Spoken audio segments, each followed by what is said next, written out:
الحمد لله رب العالمين، الصلاة والسلام على سيد المرسلين وخاتم النبيين سيدنا وحبيبنا محمد وعلى آله و صحبه اجمعین.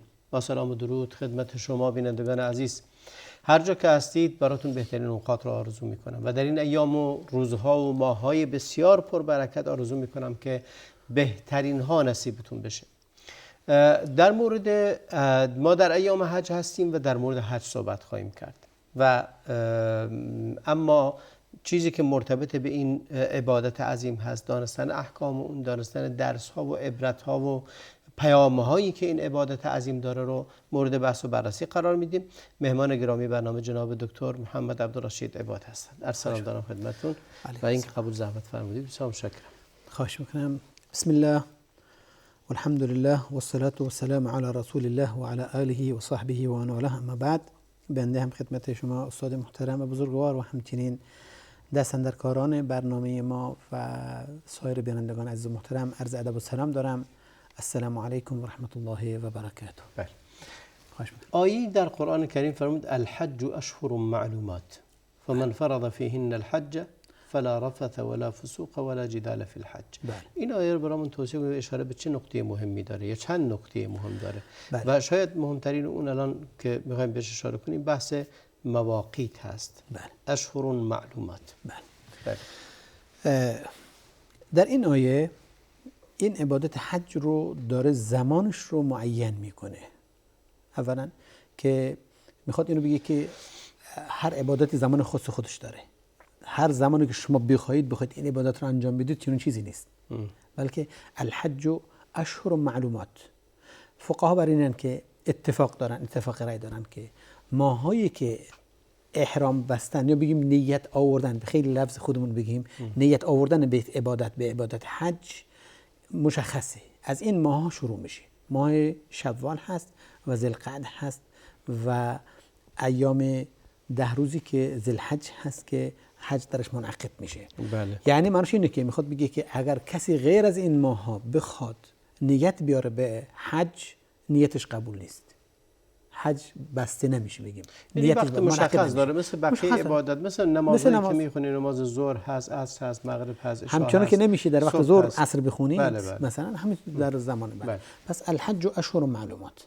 این اشهر معلومات چه ماهایی هست؟ عرض شد خدمتتون که شوال هست و ذوالقعده هست و 10 روز ذوالحج اول که میتونه نیت، یعنی بعد رمضان ماهای حج رو میشه. بله، تا زمانی که حج صورت بپذیره دیگه همین. بعد رمضان میشه شوال، بعد شوال میشه ذوالقعده، بعد ذوالقعده میشه ذوالحج. بله، یعنی 2 ماه و 10 روز هست که ما عید میکنیم، بعد اونم 3 روز، تقریبا 10 ماه و 13 روز. 2 ماه و 13 روز. وقتی که گفتیم وقتی خدمت عرض شد که زمان حج آوردن دیگه اون 3 روز دیگه نمیشه حج آورد. نمیشه دیگه، تموم شده. دیگه تموم شد دیگه. اینجاست که بگیم 9 روز 10 شب یا 9 روز نمیشه. روز دهم نمیشه، اما شبش که گفتن که به هر حال مثلا دقتی که به هر حال کسی که تو پرواز باشه راش دوره، حالا روز عرفه شب ساعت 12 شب برسه، 12 شب عید با انجام روز، با رسیدن روز عید دیگه وقتی برای انجام حج نمونده کسی که شروع کنه، ولی اونی که شروع کرده باید تموم کنه تا اون 2 روز یا 3 روز. بله، اون ایامی که هست. بله. و قسمت دوم آیه شرایط رو داره بیان میکنه، فرض بودنش. فمن فرض فیهن، برای کسانی که حکم اینجا میکنه. بله. که اولا فمن فرض فیهن الحج، یعنی پس حج چیه؟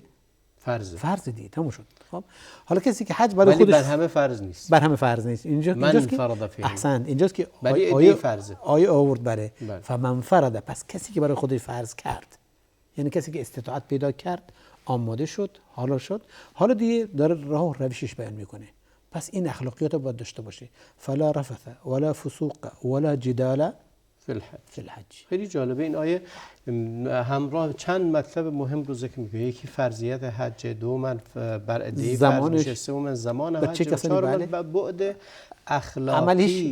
اخلاقی حج که باید از چه چیزایی دوری کنه. نرفته خیلی وارد مسائل احکام عملی حج نشده که احرام رو چطوری ببندی و چیکار، اینا در سنت، ولی در آیه میره سراغ مهمترین و لب مسئله. شاید کسی بیاد و احکام عملیش رو درست انجام بده بله ولی مرتکب این منکرات اخلاقی شده باشه که کارش باطل و بیهوده میشه و لااقل اجرش رو کم میکنه، ثوابش رو کم میکنه. فمن فرض فيهن الحج فلا رفث ولا فسوق ولا جدال في الحج. حتی از این بیشتر هم داره میکنه، چیز دیگه هم میگه بازم. سپس میفرماید که ولا جدال في الحج وما تفعلوا من خير يعلمه الله. هر کاری که شما میکنید، کارهای خوبی که انجام میدید، خداوند ازش غافل نیست، آگاه است. و تزودوا فان خیر الزاد التقوى. حج وسیله نباشه که بخواید خودتون رو به هر حال در مقابل دیگران کم کنید و نادیده بگیرید. اینطور نباشه که بخواید اونجا محلی باشه برای حالا سوال کردن و خواستن و چیزای دیگه. نه، میبایست خود، یعنی اعتماد به نفس داشته باشید، توکل به خدا داشته باشید، اعتماد به نفس داشته باشید، اون چیزی که دارید ادا کنید. یعنی ببین خیلی جالب این که این نقطه‌ای که اشاره فرمودید، بحث این که فتزودوا، یعنی و اعتماد به نفس داشته ذات، یعنی قدرت بگیرید، یعنی در واقع توشه بگیرید. توشه گرفتن از تقوا یعنی در واقع به ما میگه که حج یک ایستگاهی است برای توشه گرفتن. مثل ایستگاه بنزین هست، ماشین تو بنزین میریزی، پر میکنی و انرژی میگیری، باید اونجا هم همین کارا بکنی و از تقوا توشه بگیری. فإن خیر الزاد التقوى. توشه از تقوا بگیرید. تقوا بگیرید دیگه. خودتون رو به هر حال چون فرموده خودتون شارژ کنید دیگه. خودتون با تقوا شارژ کنید. بله، با تقوا شارژ کنید. بله، از تقوا به خداوند. واتقون یا اولی الالباب. درسته؟ اینجاست که پس چنانچه فرمودید، پس زمان حج مشخص هست. ماهای حج اینطور هست که شوال بعد از رمضان شروع میشه، یعنی بعد از اولین روز عید از زمان شروع میشه و ادامه پیدا میکنه تا زمانی که حالا دیگه ببینید کاروان‌ها بعضی موقع 20 روز قبل از حج میرن، بعضی یه ماه قبل میرن، بعضی بخونه 10 روز قبل میرن. به هر حال این زمانی است که انسان هر زمانی میخواد بره میتونه نیت به حج بیاره یا عمره بیاره و اعمالش رو در زمان معین انجام بده. وقتی که گفته میشه این ماهای حجه، یعنی این که شخص میتونه شروع کنه ایام حجش رو، اعمال حجش رو از دومین روز شوال. از شوال دیگه روز عید اول که مشغول عید، روز بعدی دیگه میتونه بره و عمره رو انجام میده، از احرام میاد بیرون، حج تمتع رو اگه انجام بده و منتظر میشه تا 8 ذوالحجه، زمانی که حج میخواد شروع بشه. 8 ذوالحجه که دیگه روز ترویه هست و بعد مینا میرن و بقیه اعمال حج. ولی خب عمره رو انجام داده، اونجا منتظر میشه تا اون وقت مشغول عبادت یا هر کار دیگه ای بشه. میتونه الهی کسی شاید تصور کنه همه رو تو مکه بمونه، نه، کافیه فقط عمره رو که انجام داد بره هر جای دیگه مشغول کارش بشه. وقت روز ترویه یا 8 ذوالحجه شد بیاد بقیه رو تکمیل کنه. بله، بسیار جالب، بسیار جالب. پس این آیه اشاره به چند نقطه داره که این که ایام حج رو یا مواقیت زمانیش رو تعیین میکنه که میقات زمانی گفته میشه و اینکه فرضیت حج و اینکه بعد اخلاقی حج که خیلی حائز اهمیت هست. در مورد ما اشاره به مواقیت کردیم. میقات زمانی و میقات مکانی هم وجود داره. میقات مکانی چی هست؟ ببینید، مکانی ما سرزمین حرم رو یعنی مکه رو حدود براش تعیین کردن به عنوان سرزمین حرم که این حکم خاص خودش داره. اولا از نظر احترام و تعظیم در بین مسلمانان حکم خاصی خودش داره و احکام فقهی به آن باز مرتب به حساب ترتیب پیدا میکنه، ترتیب پیدا میکنه، چی بگیم، هر مرتبط میشه که در جای دیگه نداره. مثلا برای اینکه حالا مشخص بشه منظور چی هست خود درس کنم، مثلا در سرزمین حرم استاد کسی حالا محرم باشه یا محرم نباشه حق نداره در اون سرزمین، در اون محدود درختانش رو قطع کنه. کسی حق نداره حیواناتش رو صید کنه در همون، یعنی حیوانات شکاری رو. کسی حیوان عادی نه حیوان شکاری رو در صید کردن. خب و همچنین حتی از زمان جاهلیت بوده و اسلام این رو تایید کرده که در این منطقه ممنوع هست ظلم، حتی قصاص نمیشه. یعنی کسی قاتل خودش و قاتل پدرش رو، جماعتش رو، کسی رو میتونه اونجا پیدا کنه، هیچ وقت این کار رو نمیکردن و الان هم هست که در اون سرزمین اون امنیت پیدا میکنه. نه این که حالا قاضی و دادگاه نباشه، بررسی نکنه. در ایام حج در عموما دارم خدمت کنم، در کل سال، در کل دارم خدمت صادق کنم، در کل دارم صادق کنم، برای اینکه میخوام فرق بین سرزمین و غیر هم ثابت بشه. پس حرما آمنا، احسن وجعلناه حرما آمنا یتخطف الناس من حوله. المهم در سرزمین حل خب شما میتونید صید کنید، درخت قطع کنید، هر چی میخواد به هر حال استفاده ببرید، دیمانی نداره، اما در سرزمین هم ندارید. پس این منطقه وقتی شما وارد این منطقه میشین، حتما کسانی که نیت الان برای این عبادت نیت عمره یا حج دارن، حتما میبایستی الان وارد این سرزمین که میخوان بشن چیکار کنن؟ باید با احرام باشن، با نیت به عمره یا حج باید وارد بشن، یعنی میبایستی در حالت احرام وارد بشن. این مناطق رو رسول الله صلی الله علیه و آله معین کرده از جهات مختلف. برای کسی که به هر حال از یمن میرفته یه نقطه رو معین کرده به عنوان مثلا منطقه یلملم. کسانی که ذات عرق، برای کسانی که از عراق و خراسان و ایران این طرفا میرن، به هر حال از کویت میرن، اینا چیکار کرده؟ مشخص کرده ذات عرق. برای کسانی که از نجد میرن، به هر حال از مدینه میرن، از جای دیگه میرن، باز یک جایی رو مشخص کرده، ذوالحلیفه. جحفه رو برای کسانی که از شام و این طرف ها میان، از طرف شام این طرف ها میان، به هر حال اون جزء معین کرده. البته اون زمان قدیم ها طبعا معمولا با وسایل حالا سواری میرفتن دیگه. این مکان رو، اماکن رو این میگن که حالا میقات مکانی، یعنی تا اینجا ایشون آزاد بودن، لباس آزاد میپوشیدن، یعنی شرایط احرام رو رعایت نمیکردن، اما از همین نقطه به بعد که میخوان وارد این سرزمین بشن، اونجا دیگه اعمالهای احرام و دخول در این عبادت رو انجام میدن، یعنی دوش میگیرن، غسل میکنن، خودشون رو به هر حال آماده میکنن، حالا موهای زایده میگیرن، ناخناشون کوتاه میکنن، لباس رو از تن در میارن، یک لباس احرام میزنن که همه میدونن دیگه، یک ازار است و یک رداء برای مردها طبعا. اینو از همینجا دیگه شروع میکنن، نیت رو میارن، تلبیه میگن و از همینجا شروع میکنن و وارد سرزمین حرم میشن و اینجا الان دیگه در حالت خاصی قرار گرفتند، در انجام عبادت که هستن، شروط و قیودهای خاصی هم براشون به هر حال میبایستی باشه. از لحظه‌ای که نیت میکنن، نیت حج رو میکنن دیگه، تلبیه میگن و نیت حج میکنن. اگه حج تمتع بود نیت عمره میکنن. بله. و بعد اینکه نیت کردن دیگه وارد احرام، بهش میگن محرم هست. که در اون حالت است که لباس دوخته نباید تنش باشه، باید معطرات استفاده، مجموعی از ممنوعات براش وجود داره که اینا بهش میگن محظورات احرام که به اون هم خواهیم رسید، اون رو بحث خواهیم کرد. ابتدا قبل از اینکه به محظورات بپردازیم، مطالب دیگری هست که بعد از میان برنامه خدمت شما عرض خواهم کرد. با ما بمونید بعد از میان برنامه و مطالب دیگری در باب حج.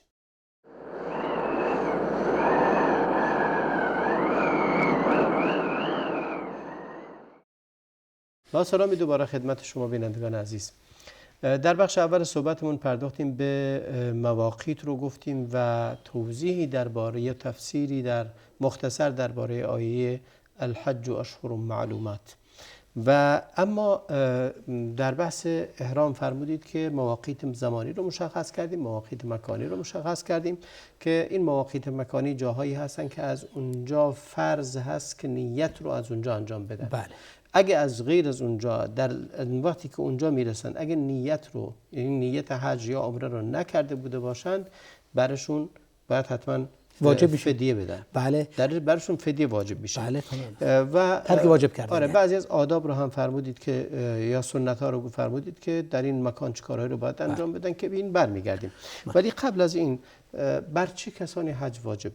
شرط وجوبش چی هست؟ بله. خداوند در همین آیه که ولله علی الناس حج البیت اضافه میکنه بهش من استطاع الیه سبیلا، کسی که استطاعت پیدا کنه.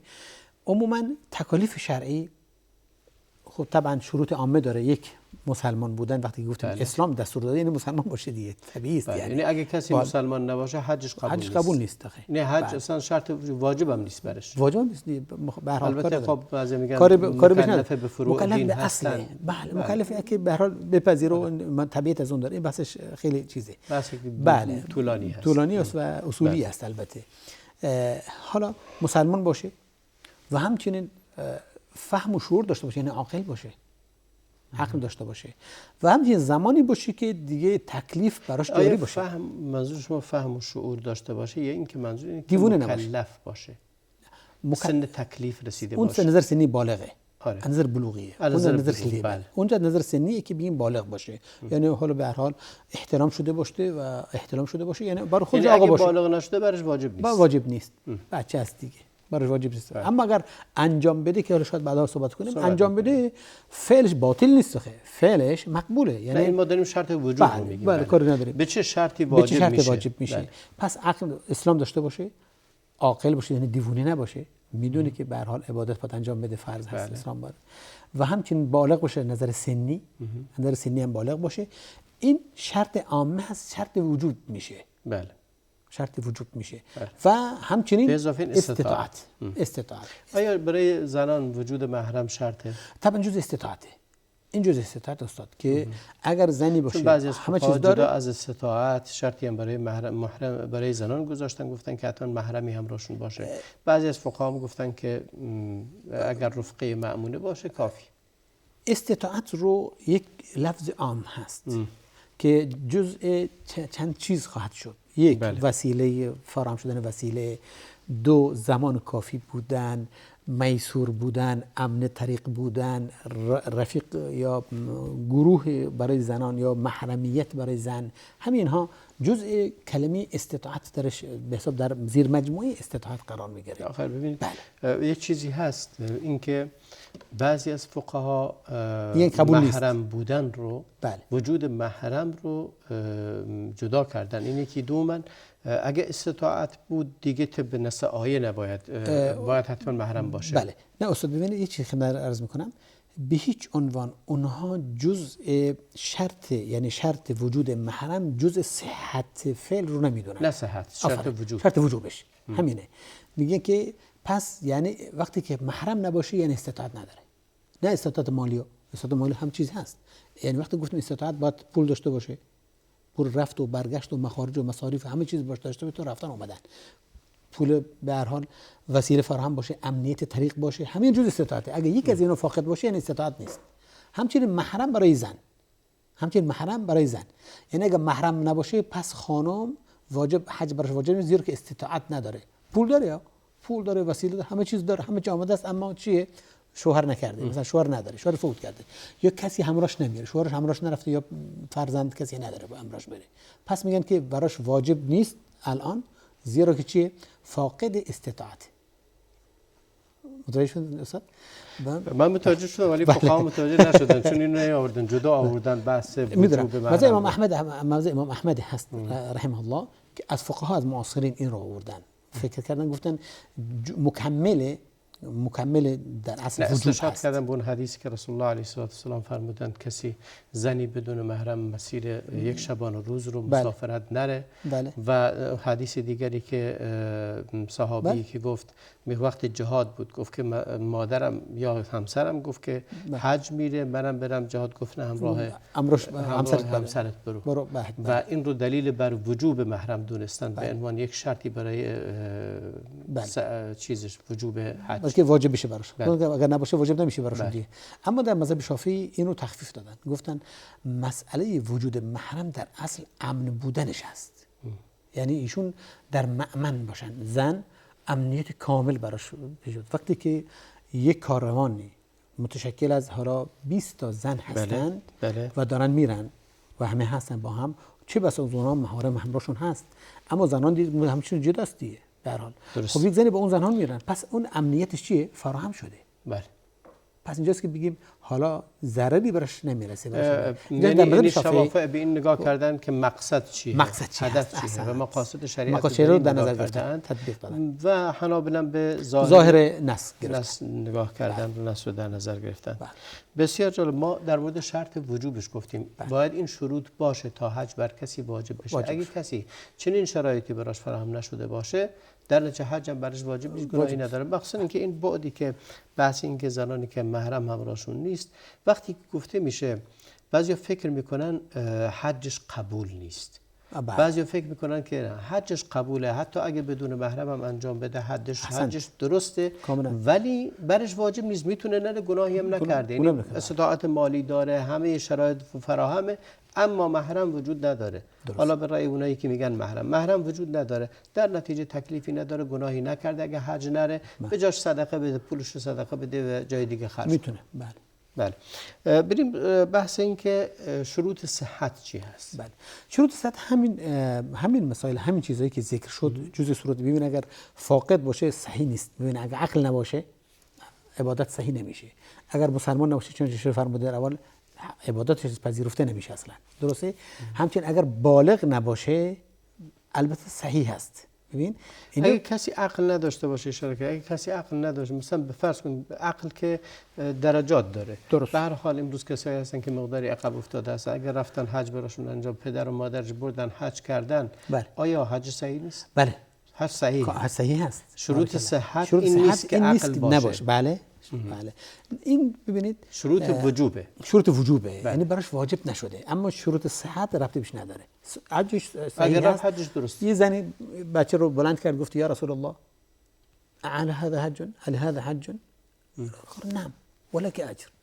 گفت حجش درسته، تو هم اجر داری. حجش درسته معناش این نیست که حجش ساقط شده، فریضش ساقط شده، چون ایشون کاری انجام ندادن، آخه خودش از اراده خودش کار انجام نداده که بگیم ادا کرده باشه. درسته؟ اما میگه که کارهای شما بیهوده نیست. به رسول الله صلی الله علیه و به اون خانم داره میگه کارت بیهوده نیست، اعمالی که انجام دادی درش اجر و ثواب هست. اگرچه حالا ایشون به هر حال شاید یعنی زیاد نیازم نداشته باشن، بچه است، طفله، روی است مثلا، درسته؟ شاید اجر ثواب لازم نداشته، اما ثواب برمیگرده به کی؟ به والدین. ولی نفرمود که تنها به والدین، فرمود ولکی اجر. بعد فرمود نعم یعنی علی هذا حجش درسته. درسته، شما هم اجر هم شماست. ولکی اجر. شما هم اجر دارید. نمیگم اجر اون مال شماست فقط. نه حج براش نوشتیم، میگم اما در اصل اینه که این بچه در اصل نوشتن و این چیزا براش مهم نیست آخه. درست. نه چیزی ساقط هم نمیشه، عادی هست. درسته؟ اما در حج فرض ازش برداشته نمیشه، ولی اجر این حج رو داره. اجرش براش نوشته میشه، حالا اگر نیاز داشته باشه.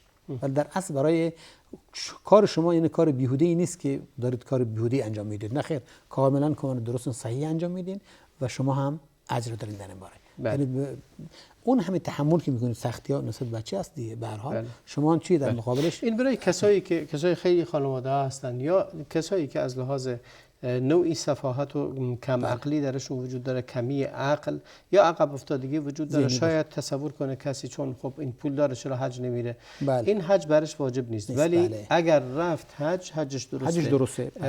یا اگر پدر و مادرش بردنش حجش درسته. ولی برش واجب نیست، اگر هم نرفت گناهی مرتکب نشده. بسیار جالب. پس زنی که بدون محرم بره حجش درسته؟ حجش درسته بل اتفاق. حتی اونایی که گفتن جزء شروط سیاده، اما احسن بعد گفتن گناه داره زیرا که چیه؟ بدون محرم رفت. ولی حجش درسته. کاملا درست. حج این درسته. تنها میموند حج کسی که شرط یعنی صحتش اینه که شروط وجوب یا اسلام داشته یا دیوانه باشه مثلا. بله. عقل نداشته باشه. بله. و بسیار جالب. اما در مورد ما ارکان حج بگیم. بله. بفرمایید. ارکان استاد، ما در حج ارکان داریم، فرائض داریم، سنن هم داریم. ارکان اعمالی است که بله اگر انجام نپذیره حج کامل نشده تا اینکه این فعل انجام بپذیره. بله. اما واجب، فرائض اون اعمالی هستن که لازم انجام بدین، ولی اگر انجام نده حالا گناه داره و بخشیده میشه. با چی؟ با اینکه یک جریمه بده، فدیه بده، جریمه باید بده، پرداخت بکنه. اما سنن اون چیزایی است که اگر انجام بده اجر ثوابش بیشتر هست، اگر انجام نشه اون اجر ثواب رو از دست داده. در حج اون ارکانش عبادت است. اولا همون نیت یا تلبیه یا احرام که بگیم، حالا به اصطلاح بگیم احرام آوردن. 2 وقوف هست، وقوف به عرفه. 3 طواف هست، طواف افاضه. و نزد شوافع و جمهور فقها همچنین حلق، یعنی تراشیدن سر. حالا چرا گفتن حلق بعضی جزء حالا وسایل مکمل آوردن برای تمیز کردن اینا. گفتن ببینید استدلال خیلی قشنگی دارن استاد. گفتن ببینید اگر کسی طواف افاضه نکنه برگرده حجش درست؟ میگه نه. میگه خب باید چیکار کنه؟ میگه هر زمانی باشه باید برگرده و طواف کنه. درسته؟ بله. و هر زمان طواف کرد حجش کامل شده. حالا باید جریمه‌ش هم باید بده به نوع تأخیری که داشته. بله. حالا اگر سرشو نتراشه، حلق نکنه یا تقصیر نکنه، کوتاه نکنه موهاش، بره حجش کامل شده؟ بله. نه کامل نشده بس. درسته؟ بعد از بله. چی بده؟ بله. بازم کامل نشده. مهما کان هر زمانی باشه باید سرشو بتراشه. یعنی اینطور نیست که سرش نتراشه بتونه جریمه بده. درست. حلق و تقصیر یکیشو باید انجام بله باید یکیشو انجام بده. یعنی بخشیده نمیشه با متحمل شدن چی؟ حالا قربانی مثلا. نه پس باید انجام بده. حالا معنی نداره که کجا باشه، چون کجا بودنش آزاده. تو شهر خودش هم بله به خاطر مثلا کفاره رو که میده، اون فدیه رو که میده جایگزین تأخیره. بله جای تأخیر. احسن، جای تأخیر، جای فعل نمیگیره. ولی کسی فکر کنه شب در مزدلفه نمونده، کسی فکر کنه شب ها در منا نمونده، فرض واجب دیگه فرضه، کسی نمونده. حالا کسی نگفته باید برگرده ایام هر ایام باشه باید اونجا 3 شب بمونه. نه خیر. میگه چیکار کنی؟ خب فدیه بده، یک ذبیحه بده، تموم شد. اما قصر اینجاست که شوافه و کسانی که موافق هستن باشون گفتن که پس ارکانشون اینا هستن: 1 احرام آوردن، 2 وقوف به عرفه، بله. 3 طواف افاضه و همچنین حلق یا تقصیر. ارکان حج شد. این ارکان حج چند تا شد؟ یکی این که 4 تا گفتیم ما. 4 تا: احرام، بله، وقوف عرفه، بله، طواف افاضه، بله، سعی. سعی مرتبط هست به طواف. وقتی گفتیم طواف افاضه یعنی سعی امرش است. بله کاملا درسته. حلق و تقصیر جزء. حلق و تقصیر جزء. بله در نزد شوافع جزء. بعد شوافع جزء با مالکی. در نزد شوافع جزء. یک توقفی میکنیم برمیگردیم خدمت شما. با ما بمونید، توقفی میکنیم برمیگردیم به استودیو.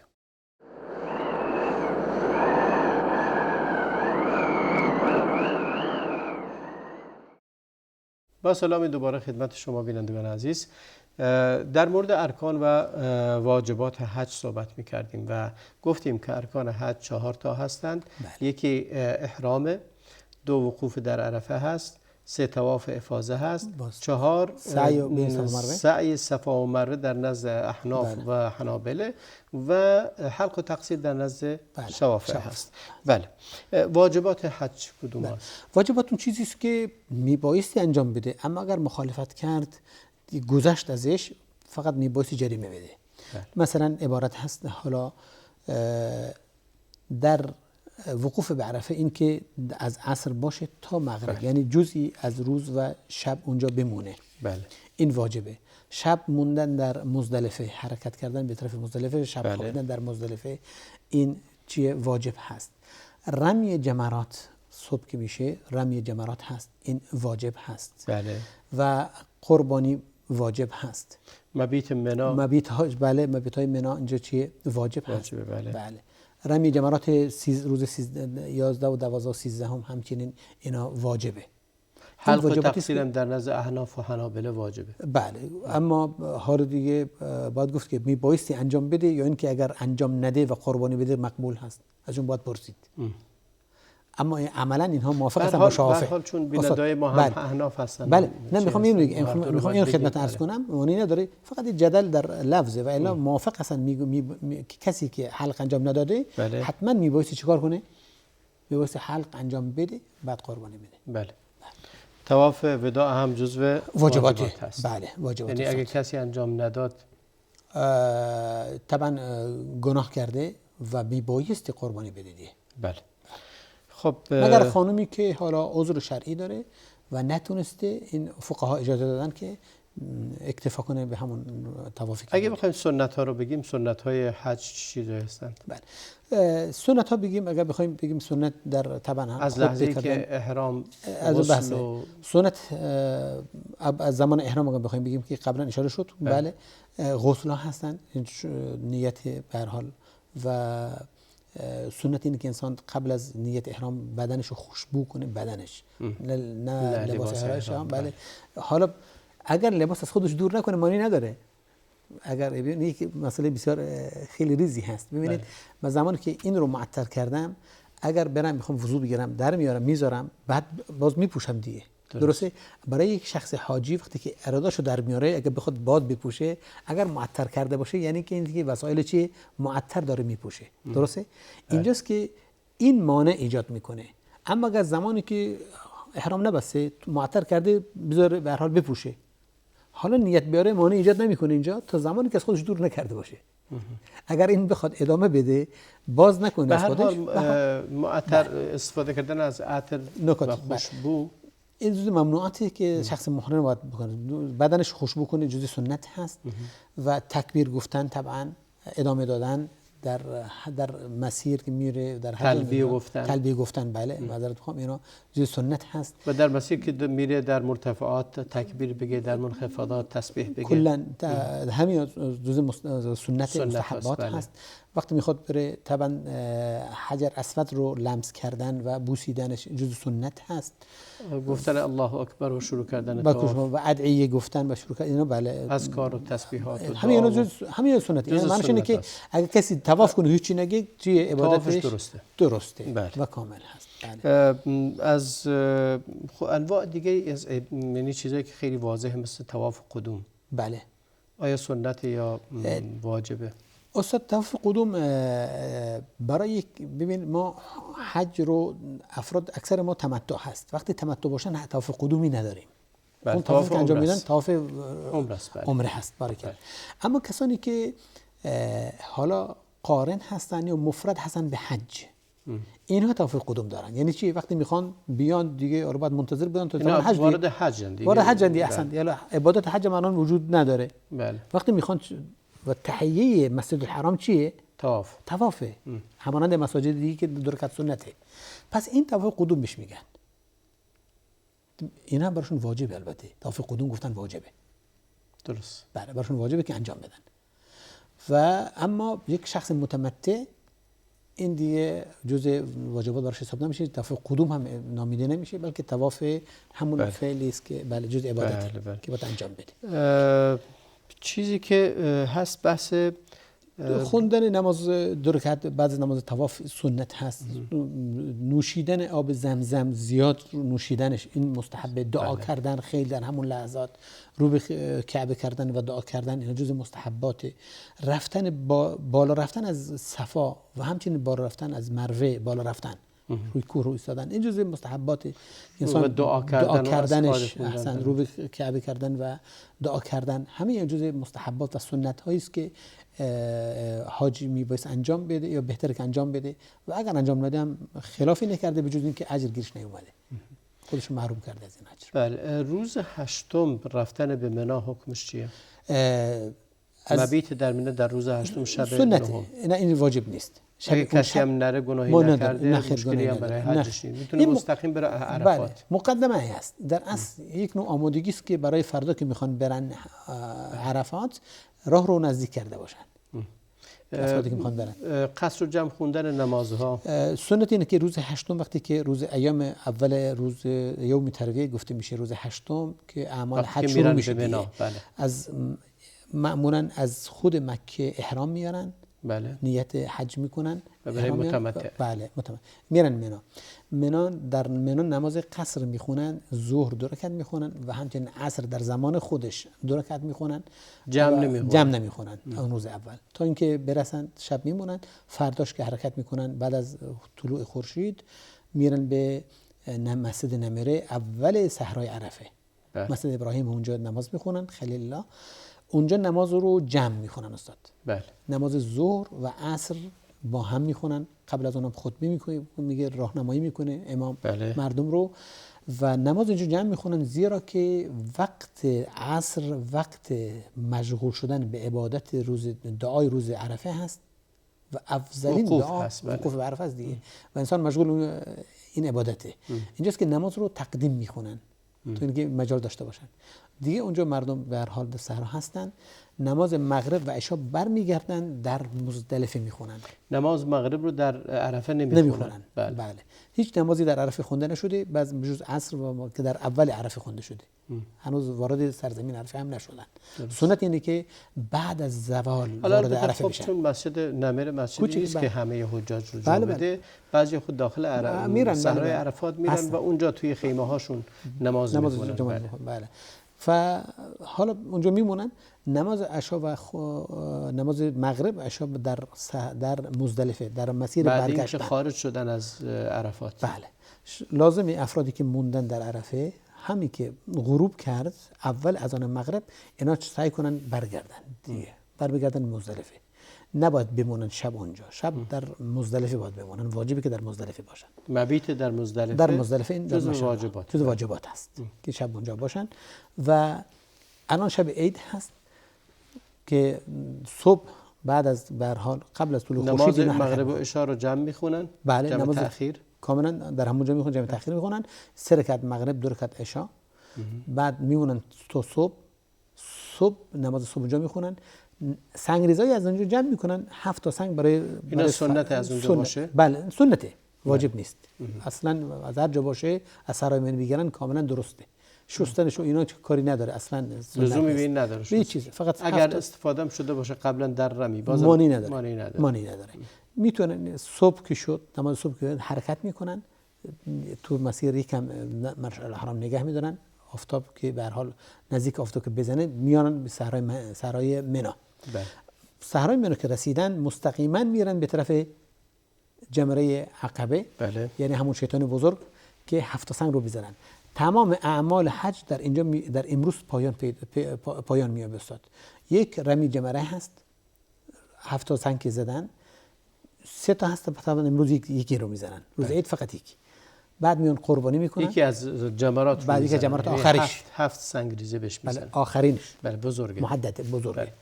و اینطور نیست که از هر 3 تا کدوم بخوان یکی رو، نه حتما عقبه کبرا. بله. بعد قربانی میکنن که واجب هست انجام بدن. بعد از اون حلق میکنن.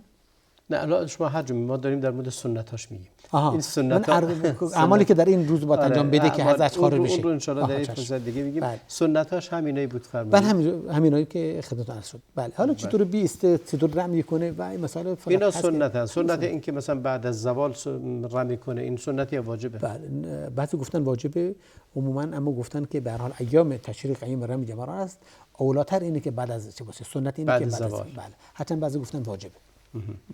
در از بعضی واجبه. بله.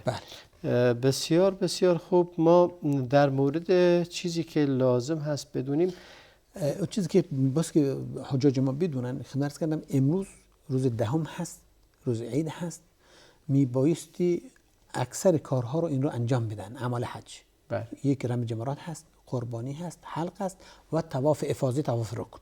بله. اگر همه از این 4 چیز 3 چیز رو انجام بدن، تحلل اول به وجود اومده. بله. حالا به اونها میرسیم، چون ما فقط داشتیم واجب ارکان رو گفتیم، واجبات رو گفتیم، سنت ها رو هم بیان کردیم که اینها سنت هستن، انجام دادنشون که چیزی برای مترتب نمیشه اگه کسی سنتی رو ترک کنه، غیر از این که اجر و ثوابی رو. هیچ سنتی وجود داره که ترک کردن اون موجب فدیه و کفاره بشه؟ سنتی باشه که سنت و موجب، من یادم نیست در نظر. خب بسیار خوب.